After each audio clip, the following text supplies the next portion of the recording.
Sean, tell us a little bit about the iNUA collection and the new venture, Clista Hospitality. We have 10 hotels within the iNUA collection. So we have 4 Radisson Blue hotels located in Cork, Limerick, Athlone and Sligo.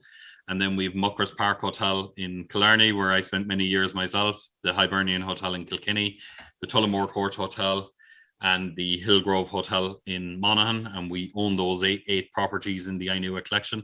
And then we manage 2 other properties on behalf of owners, the New Fairways Hotel in Dundalk, which opened in November 19, and also the Dublin 1 Hotel on Dorset Street in Dublin, which opened in February. Great. So that's quite a collection, and it's a mixture, I suppose, of urban and regional. So it's an interesting perspective you must have on how Irish tourism is doing. It is, I mean, we're quite lucky in that each of the hotels we operate have quite a diverse business mix. So they're strong in the domestic leisure market in a normal year. Most of them would have had international business, but also strong in corporate market. And then local business is quite important in our properties as well, in terms of food and beverage and also leisure centre membership. And most of the properties do a lot of weddings as well. So, we've been lucky that they have quite a diverse business mix, so that when you have a situation where one market might be slower to recover, we have a lot of other stuff going on. All your eggs aren't in the one basket as such. And I know you've recently just had a 2-day gathering of senior managers and executives. What was the mood like amongst staff, and what's the outlook for the year ahead? Because it's been such a turbulent 2 years that we've all faced, and now no sooner are we on a sort of an even keel, and suddenly there's the worries about Ukraine. But what's the mood music like? I mean, very, very positive. It was our last group conference was in December 19. So we had 165 managers in the Radisson and Limerick last week, and really very enthusiastic, great hope out there. Business is looking very strong for the year ahead. Just great positivity. I think, we can't underestimate how it affected people, particularly when the hotels were closed, and, we had a 7-month lockdown period that was very, very difficult for people. Yeah. And are bookings looking fairly good from, the variety of those markets that you mentioned, overseas, plus the domestic events, plus weddings? Is it all looking fairly positive? It is. I mean, we've been very pleasantly surprised. We knew we'd have a boom year in terms of weddings because there's been so many weddings postponed. So I think we'll have about 420 weddings at least this year. So busy year for weddings. But we've been pleasantly surprised since restrictions were lifted on the 22nd of January, how business has flowed in. I mean, to give you some metrics, our January sale this year was up 90% on January sale 2020. And, where we would have seen probably from September to December gaps of 20% in occupancy versus 2019, those gaps have really narrowed. So we're seeing, in months like February, March and April, those gaps are down 10% on 2019. And as we move into April, May and June, those gaps look like being only down 5% on 2019. So we're very quickly getting back to 2019 levels. And what we're seeing is very strong demand in the leisure market. I mean, already I have properties like Muckers Park in Killarney, in Kilkenny and Sligo, where they're seeing extremely strong leisure demand. But what's really given me great hope in the last couple of weeks is in those properties where we do a lot of corporate business, Cork, Athlone, Tullamore, Dundalk, we're seeing a strong pickup in corporate business. While the multinational sector are working from home and there's less international travel into the country, the domestic corporate business, it's back at 85% of 2019 levels at the moment in terms of room nights and very strong meeting and event inquiries. I mean, the level of quotes we've had going out in the last 6 weeks has been phenomenal, and that's none of us I think expected that sector to recover that quickly. That's really encouraging, and it's really positive to hear that after such a period of trauma, if you like. Sean, in terms of international markets, which are the best performing ones for you? Definitely we've seen strong inquiries from North America, but equally it's very positive to see, and we've been looking at our websites in recent weeks, and a lot of positive signs from the UK market as well, which is great to see, but also searches coming from Germany and France now as well. which is very positive. In terms of group tours and FIT business, the business we've on the books currently would be at about 70% of 219's business. However, there's a bit of uncertainty in terms of the materialization of that, and we'll see how that pans out.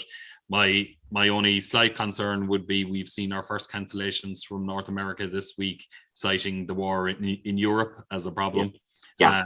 And that would be a concern for us regarding the US market. But is that how it was portrayed to you? A war in Europe? Was that how the Americans were looking at it? That's how that was the phrase used. That there's that in the US media it's being portrayed as a war in Europe. So initially the signs were quite good, and we were seeing good signs in terms of air access numbers increasing, and I think we were looking at getting back to 80% plus of airline seats this summer. However, obviously the war in Ukraine could have an effect on that. Yeah. And in terms of overseas sales trips or overseas marketing activities, Sean, are you guys active in that space, or do you kind of partner with other the Tourism Irelands of this world in that regard? Yeah, no, we partner with Tourism Ireland. Geraldine McCarthy is our international sales manager, and she takes part in all the international shows in the key markets. Predominantly for us, it would be North America, the UK, and France and Germany would be the key markets. One of the big issues for the hotel sector, and indeed the broader tourism sector, is staffing. Are you seeing that in your own properties, the difficulty filling vacancies with skilled staff, and if so, what do you think can be done to sort of improve tourism as a career option for people? I mean, we've been quite lucky for the 2021 season. We would have started recruiting in January 2021. We knew we had about 800 employees coming back to work, but we knew we'd have about 400 vacancies, and we started early recruiting.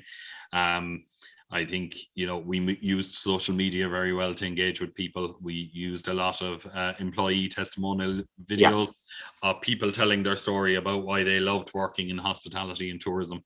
And, we very much engaged with the local community and had open days. And we were very lucky that when we did open our hotels on the 2nd of June, we were fully staffed. However, I think as a company, we're constantly looking at what businesses outside hospitality are offering. So within our company now, we've employee pensions available to everyone. We've support for healthcare. We're trying to offer flexibility, so work-life balance in terms of working flexibility.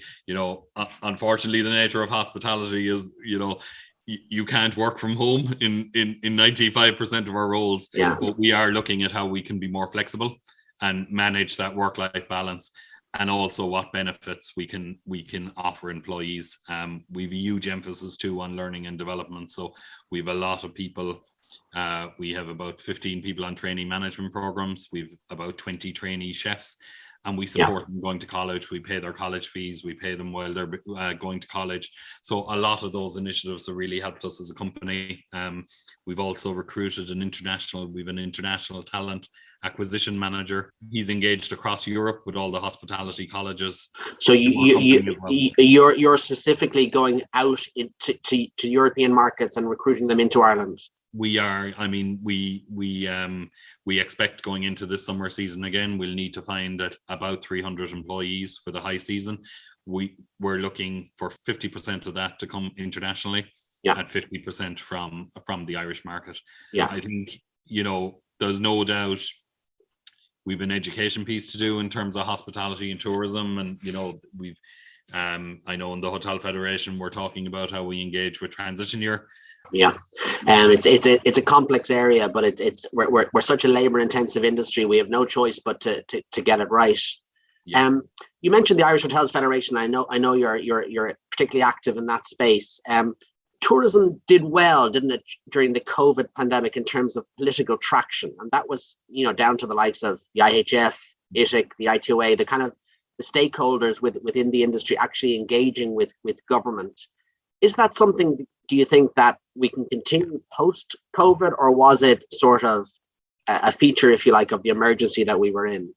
I hope we could. I think it was one of the most effective campaigns that all the tourism organizations working together operated during COVID. And I think, we probably never had so much engagement with ministers, TDs, senators, and got to tell the story of tourism. And I think we built a lot of relationships, and I think it's very important as an industry we hold on to that. I think they recognized the effect when you had a situation where all tourist attractions closed around the country, all hospitality businesses, coach companies, tour operators, and the effect that had on their constituencies. Yeah, exactly. And we've always said it, we're blue in the face saying it, we're Ireland's largest indigenous industry and biggest regional employer, and you'd very much see that with your regional footprint. I suppose talking about government policies, one of the big issues that's coming down the tracks is the VAT rate. The VAT rate for tourism services goes back up to 13.5% on September 1st. What's your view of that? Because adding 4.5% to the VAT rate when we're already in such a high inflation kind of context, how do you think we should, if you like, continue that conversation with government? Yes, I mean, I've been very concerned about inflation really for the last 6 months, and we're really seeing the evidence of inflation now in our economy. I think the government have been hugely supportive of the tourism industry during COVID, and I think it would be a real mistake now to put that back up to 13.5%. I think, there's been great work done to support the industry, but I mean, we're seeing at the moment energy inflation of 40 to 50% in our businesses. I'm expecting our energy bill to be 1.5 to 2 million higher than it was in 2019. We're seeing labor inflation due to the shortage of available labor. We're seeing a lot of inflation in the food area, and pretty much every cost is going up. And I'm genuinely concerned that particularly food and beverage businesses or cafes, restaurants and pubs on our main streets, that they'll find it very challenging to survive, once the government subsidies finish and they see the inflation in energy, labor, food, beverage, etc. A lot of those businesses will be underwater very quickly. And I think if you add 4.5% to the VAT, I think seeing a huge amount of those businesses close in a situation where we're already seeing retail decimated in a lot of towns. If you take a lot of these hospitality and tourism businesses out of the main street as well, it'll have a profound impact on the community. So I think it's very important that we keep the VAT at 9%. Yeah, because all those cost inflation aspects, energy, insurance, you mentioned them, and possibly VAT on top of it, we can't pass it all on to the consumer because it'll just depress demand, and yet businesses can't absorb all those costs. So something has to give. Something has to give, and I mean, I was calculating the other day that essentially our energy bill now is going to be 7 or 8 euros more a room than even what we thought it was going to be at the start of the year. We're seeing, labor inflation probably up at 10%. We're seeing food inflation up at between 10 and 15%. And if you add all those costs, a lot of businesses will be under severe pressure. And I think after all the tremendous support that the government have given tourism, to put the VAT up now and could finish a lot of small tourism businesses. Yeah, I think that would be very unfortunate, having made sure that these businesses survived throughout COVID. And I think we need to look at ways now on how we can help tourism businesses survive. And I think a VAT increase would do the opposite. Yeah, great stuff. Well, Sean, it's great to talk positively about the year ahead, and fingers crossed all the business materializes. Congratulations on Clishta Hospitality, and best of luck for the year ahead. Thanks very much, Sean.